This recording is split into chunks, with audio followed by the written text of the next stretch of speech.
not finding my manner of life described in books, although I have no problem with that, yet, for reassurance, I would appreciate your thoughts about it.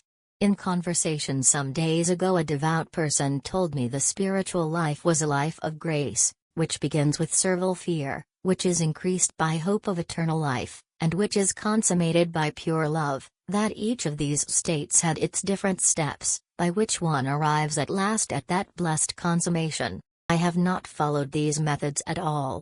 On the contrary, I instinctively felt they would discourage me.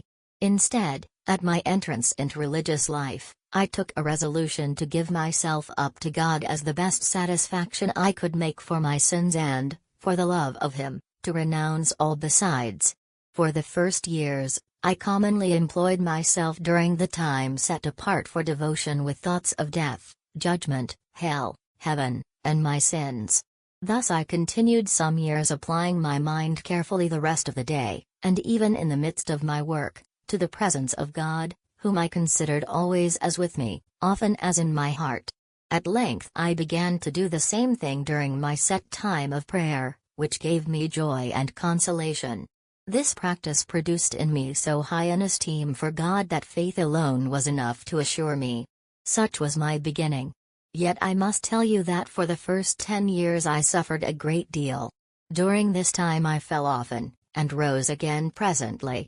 It seemed to me that all creatures, reason, and God Himself were against me and faith alone for me. The apprehension that I was not devoted to God as I wished to be, my past sins always present to my mind, and the great unmerited favors which God did me, were the source of my sufferings and feelings of unworthiness. I was sometimes troubled with thoughts that to believe I had received such favors was an effect of my imagination, which pretended to be so soon where others arrived with great difficulty. At other times I believed that it was a willful delusion and that there really was no hope for me. Finally, I considered the prospect of spending the rest of my days in these troubles. I discovered this did not diminish the trust I had in God at all. In fact, it only served to increase my faith.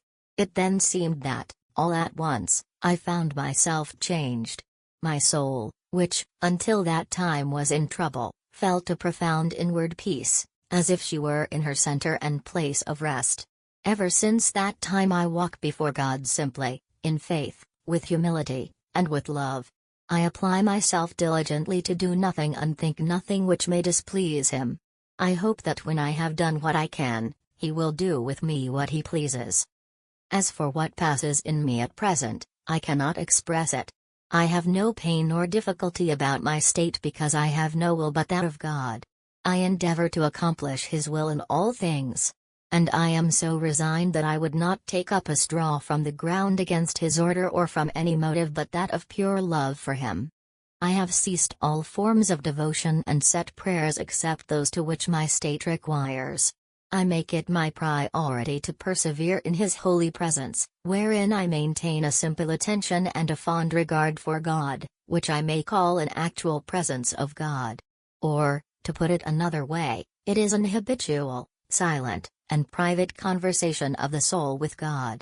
This gives me much joy and contentment. In short, I am sure, beyond all doubt, that my soul has been with God above these past 30 years. I pass over many things that I may not be tedious to you. Yet, I think it is appropriate to tell you how I perceive myself before God, whom I behold as my King. I consider myself as the most wretched of men. I am full of faults, flaws, and weaknesses, and have committed all sorts of crimes against His King. Touched with a sensible regret, I confess all my wickedness to Him. I ask His forgiveness. I abandon myself in His hands that He may do what He pleases with me. My King is full of mercy and goodness. Far from chastising me, He embraces me with love. He makes me eat at His table. He serves me with His own hands and gives me the key to His treasures.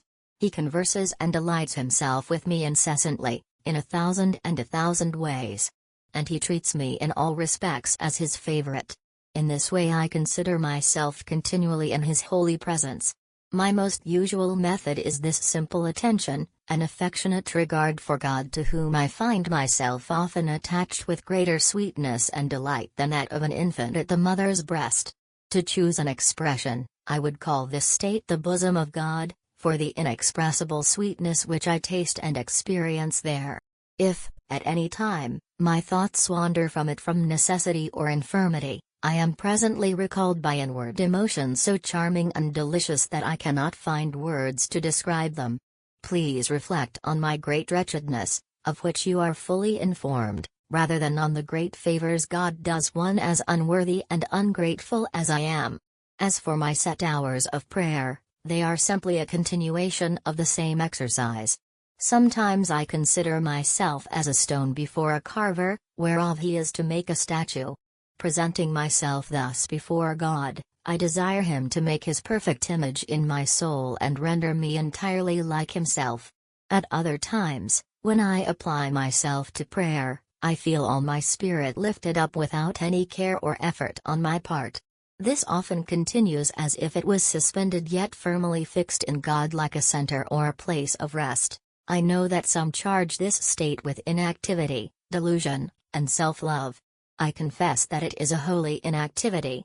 And it would be a happy self-love if the soul, in that state, were capable of it. But while the soul is in this repose, she cannot be disturbed by the kinds of things to which she was formerly accustomed. The things that the soul used to depend on would now hinder rather than assist her. Yet, I cannot see how this could be called imagination or delusion because the soul which enjoys God in this way wants nothing but Him. If this is delusion, then only God can remedy it. Let Him do what He pleases with me. I desire only Him and to be wholly devoted to Him. Please send me your opinion as I greatly value and have a singular esteem for your reverence, and am yours,